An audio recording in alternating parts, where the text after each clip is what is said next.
Hello world, Shelly here, and today we are going to geek out a bit over Zoom. Yes, is part of your new normal, living on video conferencing and taking Zoom calls and Zoom meetings.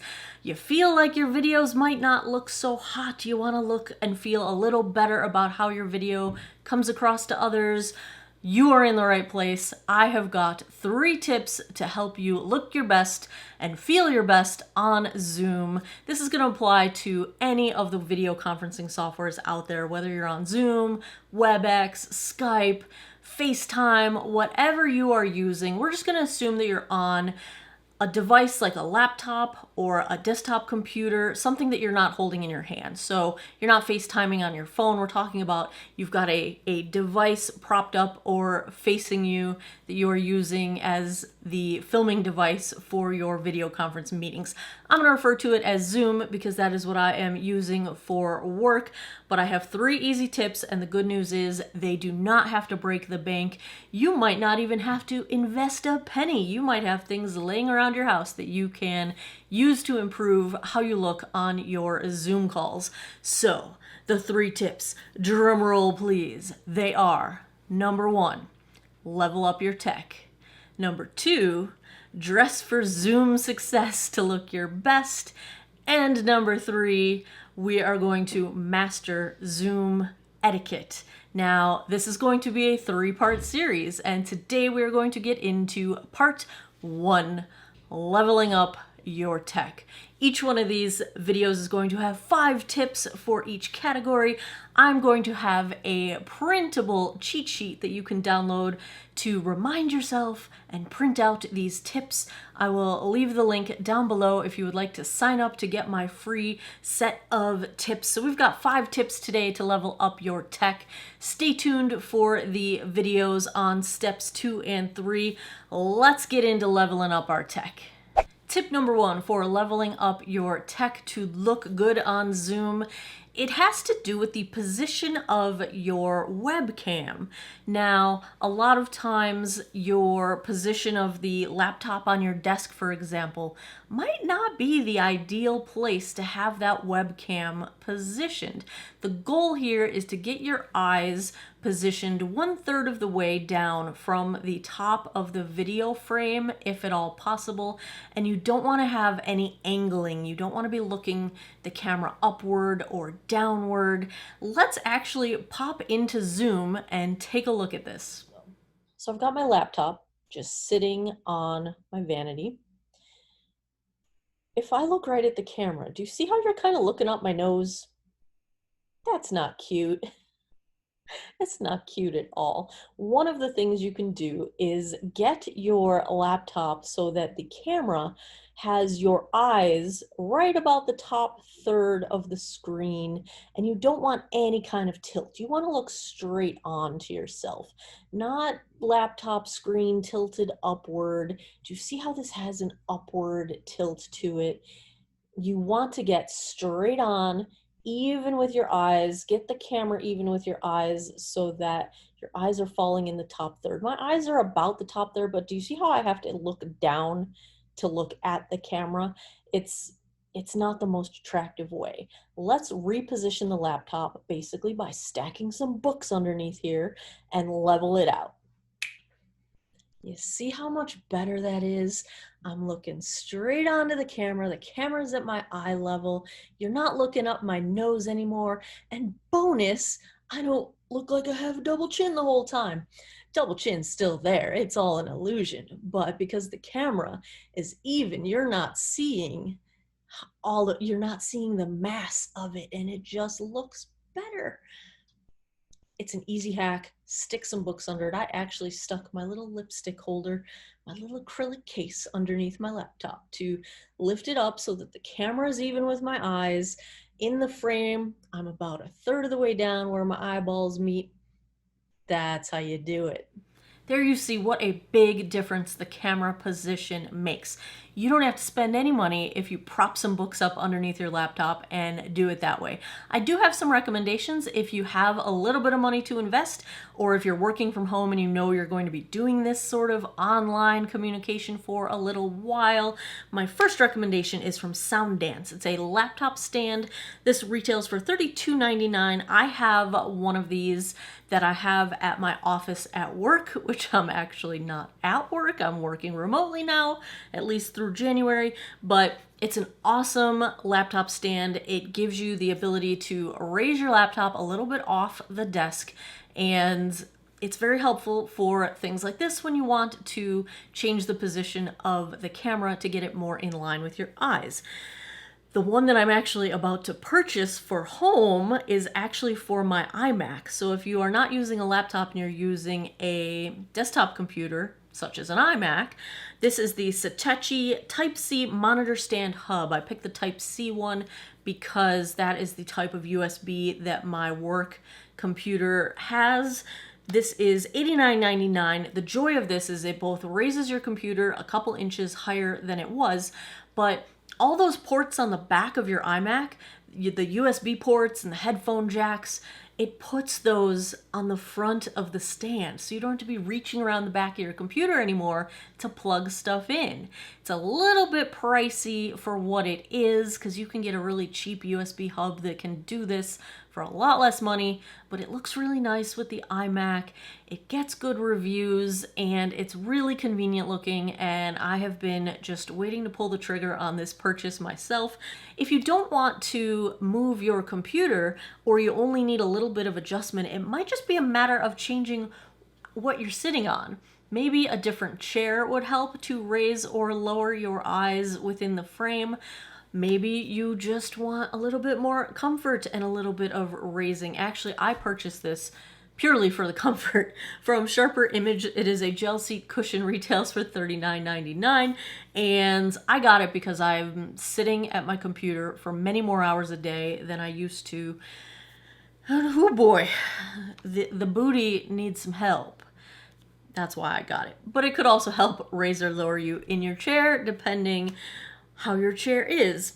And my last recommendation, this is from Everlasting Comfort. It's also a seat cushion. It has 33,000 reviews on Amazon, and it gets really good ones. $32.95 if you want to save a few bucks.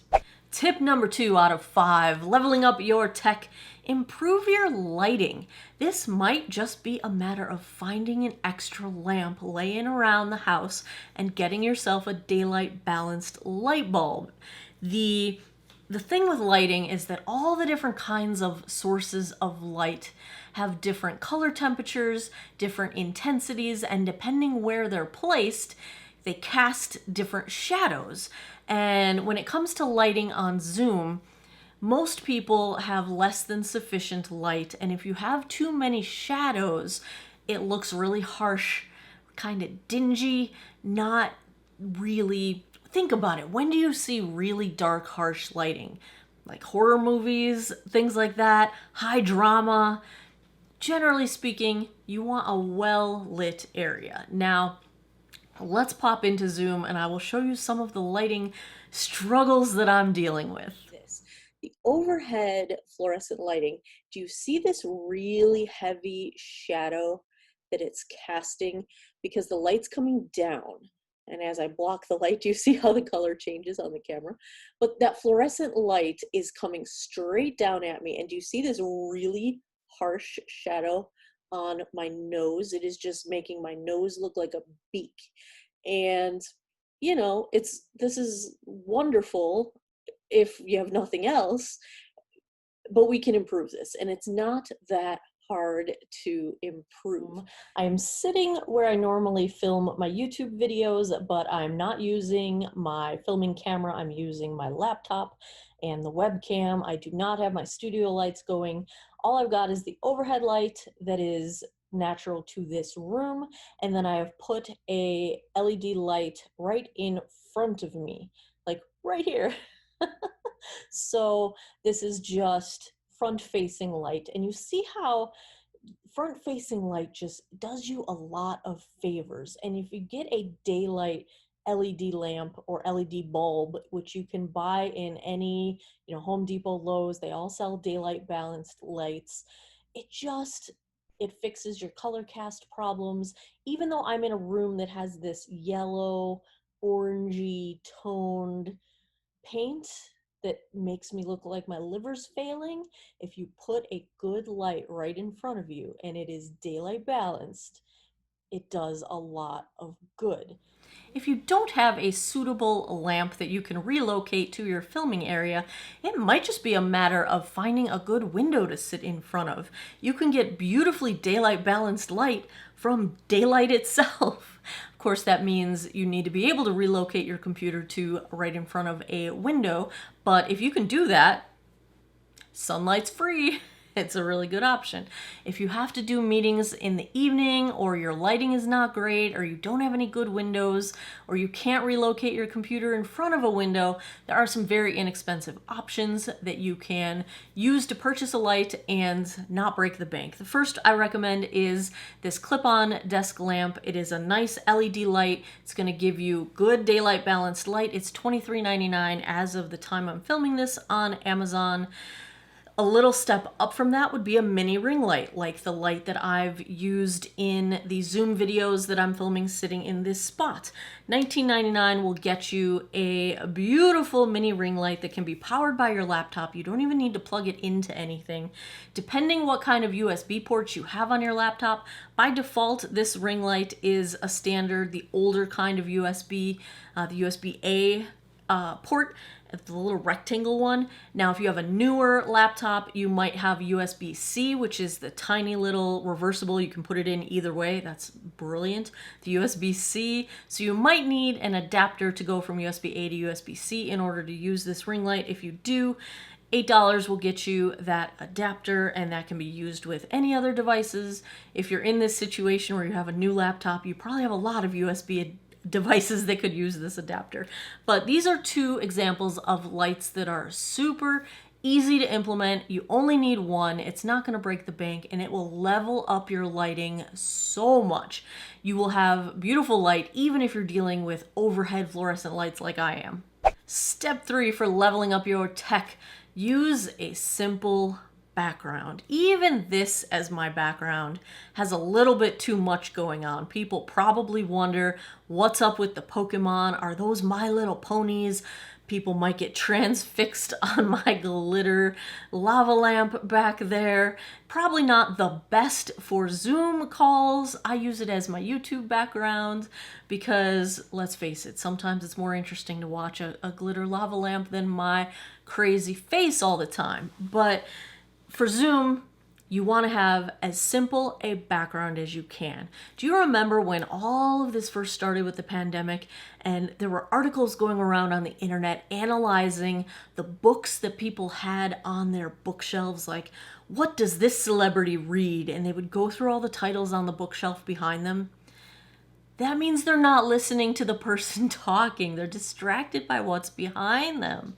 You don't want to be that guy. Don't be the guy that is the distracting one on the call. Even if you're sitting there quiet as a mouse, if your background is causing people to pay attention to your background instead of what's going on in the meeting. Now, I get it. I know work meetings, not always the most exciting things, but try not to be the distraction in the room. You want to be in front of as plain of a background as possible. If you have a simple blank wall, relocate yourself so that that's your background. If you can do that, that is brilliant. Or just have a very simple room, not a lot to look at. Let's pop into Zoom and I'll show you what my background looks like if I don't relocate. So here is my iMac, Zoom, overhead fluorescent lighting, no other lamps whatsoever, and my very cluttered, weird angled background based on where the location of this computer is. It's in the tiny back corner of a room where I've got, it's half my office, half my makeup vanity. And as you can see, if we were to hold a video like this, you're going to have people wondering what's in that pink bag. Oh, look at all those pretty nail polishes. I wonder what kind of printer that is. Is that makeup? What a messy box. Why does she have stuff all over? Are those shipping supplies? Distracting, right? One thing that can be helpful, it's not my favorite way to fix this problem, but Zoom does have virtual backgrounds. And if you want to avoid distraction, you can pull up one of these virtual backgrounds. Let me get one on here for you.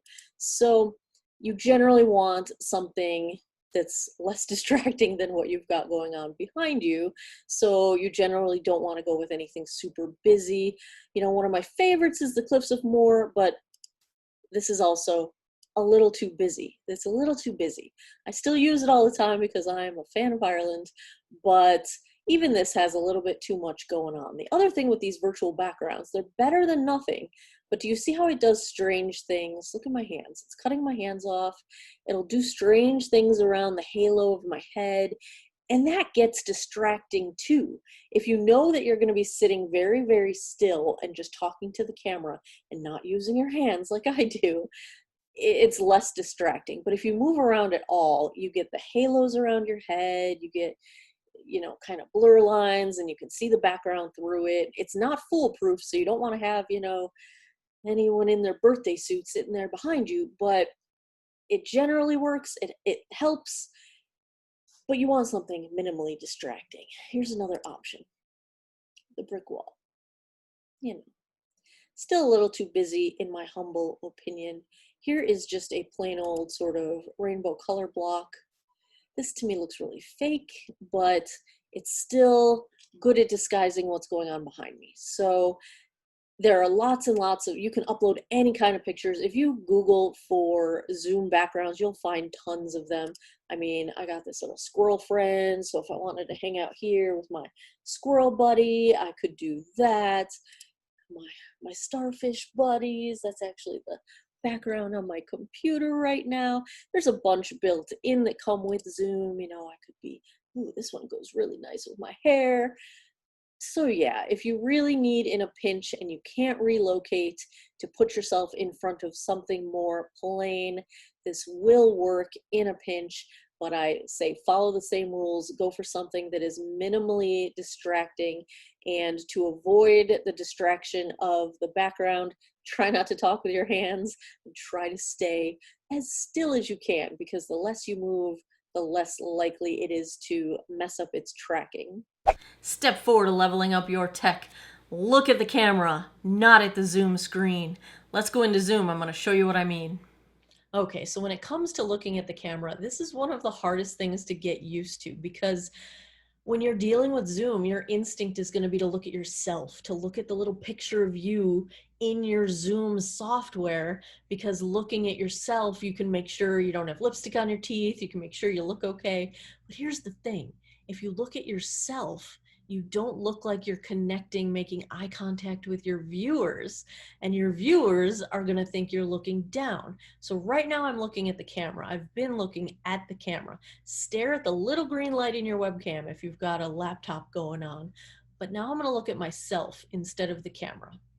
So right now I am looking at myself, and you know, I'm still kind of looking toward the camera, but if I'm looking at myself, do you see how I'm not making eye contact with you? I'm not talking to you. I'm talking to my chest, basically, is what it looks like. Let me show you the difference. Looking at the camera, looking at myself. Looking at the camera, looking at myself. Do you see the difference in the eye position? And it's subtle, but it's really a thing. And when people, there's been so many studies, people like to see other people and they like to make eye contact.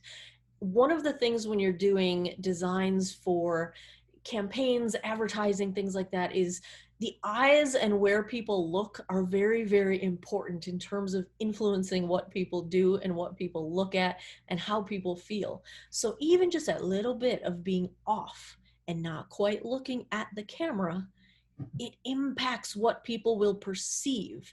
It changes whether they think you're looking at and speaking to them or not. So get in the habit of looking at the camera. What you need to do really is get on Zoom before the meeting starts. Start your own private meeting if you want to test out your video. I'm having a private meeting with myself right now. And double check how you look then. Make sure you look okay, everything's the way you want it, your background looks good, your makeup looks good, whatever it is. But try not to look at yourself when you're speaking to the camera. If you need to look at yourself while other people are talking, be subtle about it. You can take your Zoom window and like make it small and put it right underneath the webcam. So at least while you're looking at yourself, you almost look like you're looking at the camera. My window is pretty big right now, but let me shrink it a bit. And I'm gonna put it as tiny as it can go. And I'm gonna put it right underneath the camera. So let's see what difference that made. Right now I'm looking at the camera. Right now I'm looking at myself. Camera, self. Camera, self. You can still tell that my eyes are not in quite the right place, but if someone else was speaking and I'm just like participating, it's not as obvious. It could be that I'm looking at them on the screen. So that is one thing that can help you look a little bit more like you are looking at the camera. But I'm telling you, when you're speaking, when you are the focus of attention, look at the camera so that the people who are listening to you speak feel like you're actually talking right to them. The fifth and final step for leveling up your tech to look your best on Zoom is color correction, fixing washed out colors. The kind of lighting you use is going to have a huge impact on what your face looks like on the screen. You've got incandescent light bulbs, you've got LED lights, you've got fluorescent lighting, you've got daylight through the window, but you could have morning daylight or evening daylight that have different color temperatures to them.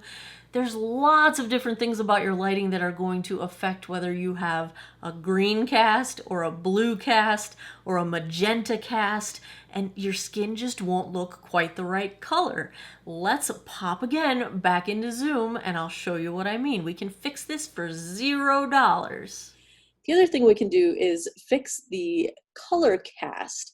Fluorescent lighting doesn't give a very natural skin tone. You can probably tell I look a little bit blue. I look a little bit corpse-like. I look a little zombified. So here's a quick trick to fixing that. I've got up on my screen, I'm going to pull it up right now. I have a video that is orange color, and it's just a big orange screen. Right now, do I look a little bit warmer? A little bit of that blue cast is gone from my skin. I look a little bit more healthy, a little bit more natural. That's because the orange color counteracts the blue that I'm getting from the lighting above. So if you have a color cast, you want to look at a color wheel and pick the color opposite to it. And all you want to do is either on your same computer screen, if your monitor is big enough to pull up a separate window, pull up a big old block of color that is the opposite of what you're trying to correct.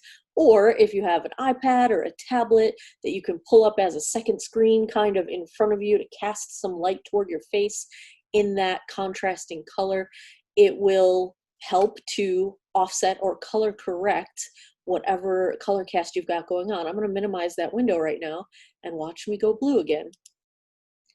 Do you see how I lost the warmth and the brightness to my skin? Let me pull it back up. You see how it's back? There's just a little bit more life to my skin tone. So that is based on the fact that this lighting is giving me a blue cast. Orange is opposite on the color wheel, so putting some orange in front of me helps to color correct. There you have it, 5 tips for leveling up your tech. If you would like these 5 tips on a handy little cheat sheet that you can print out, click the link and I will link it down below as well. You can sign up for a free downloadable printable sheet that will give you these 5 tips as reminders.